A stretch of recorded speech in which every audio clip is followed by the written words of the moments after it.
नमस्कार मेरे उत्तराखंड के प्यारे भाइयों और बहनों, मैं फिर से हाज़िर हूँ आप लोगों के बीच नई वीडियो लेकर। पिछली वीडियोज़ में आपने मुझे बहुत ज़्यादा प्यार दिया, 4 लोगों ने मेरी तारीफ़ की तो मुझे 400 लोगों जितनी लगी, क्योंकि अभी मैं नई हूँ। तो प्लीज़ मुझे ऐसे ही मोटिवेट करते रहिए और मुझे सपोर्ट करते रहिए और अपना प्यार ऐसे ही बनाए रहिए।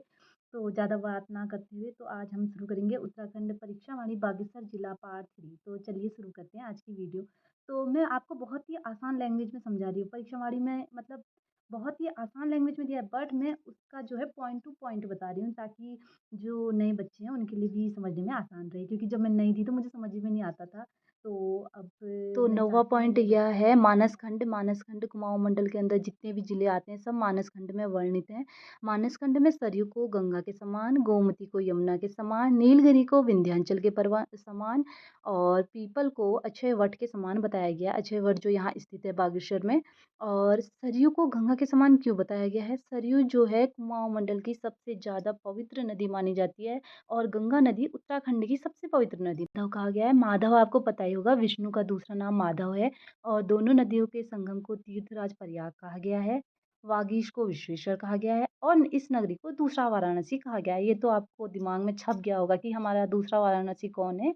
बागेश्वर जिला है। दूसरा वाराणसी हमारा बागेश्वर। बागेश्वर को रागेश्वर कहते हैं करके हमको कैसे पता चला? यह हमें पता चला कत्यूरी शासक भूदेव के शिलालेख से। और कत्यूरी शासक के भूदेव के शिलालेख से हमें यह भी पता चला कि यह जिला कितना महान है और कितना प्राचीनतम है। यह सब कत्यूरी शासक भूदेव के शिलालेख से पता चला, क्योंकि पहले के राजा महाराजा ऐसा ही करते थे, मतलब शिलालेखों में लिखवा देते थे। तो उन्हीं के शिलालेख से हमें ये पता चला कि बागेश्वर को रागेश्वर कहते हैं। तो आज का हमारा फिर अगला पॉइंट है बागनाथ मंदिर बागेश्वर के बारे में है। 7वीं सदी में इसका निर्माण हुआ था। भगवान शिव को ये समर्पित है। यह तो आपको बिल्कुल ध्यान में ही आ गया होगा कि भगवान शिव को ये समर्पित है। और इसको रागेश्वर क्यों कहते हैं यह भी पता होगा। यह सरयू और गोमती नदियों के संगम पर है, ये भी दिमाग में छप गया होगा। उत्तराखंड का प्रसिद्ध तीर्थ स्थल है, ये भी याद होगा। और यहाँ पितृ के लिए सबसे उत्तम बताया गया है, ये भी याद होगा आप लोगों को। मकर संक्रांति का विशाल मेला, मूर्तियाँ विराजमान है। कत्यूरी शासकों द्वारा इसका विशेष महत्व बताया गया है।